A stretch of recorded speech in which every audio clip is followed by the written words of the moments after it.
જામનગર જિલ્લાના લાલપુર તાલુકાના નવાડિયા ગામમાં રિલાયન્સ દ્વારા નવી ગૌશાળાનો શિલાન્યાસ કરવામાં આવ્યો છે। આ ગૌશાળાનું નિર્માણ અનંત અંબાણીના જન્મદિવસ નિમિત્તે કરવામાં આવી રહ્યું છે। રિલાયન્સના ગ્રુપ પ્રેસિડેન્ટ ધનરાજ નથવાણીના માર્ગદર્શનમાં આ પ્રોજેક્ટ હાથ ધરવામાં આવ્યો છે। નવાડિયા ગામના ખેડૂતો માટે ખેતી અને પશુપાલન મુખ્ય વ્યવસાય છે। ગામની ફળદ્રુપ જમીનમાં વિવિધ પાકોનું ખેતી થાય છે। ગ્રામ પંચાયત અને પશુપાલકોની વિનંતીને ધ્યાનમાં રાખીને રિલાયન્સે આ પહેલ કરી છે।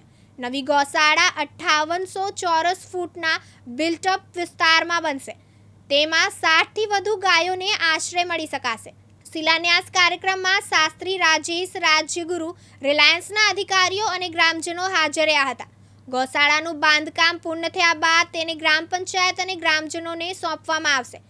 આ પહેલ રિલાયન્સની સામાજિક ઉત્તરદાયિત્વનો ભાગ છે। અનિલ ગોહિલ, દિવ્યાંગ ન્યૂઝ, જામનગર।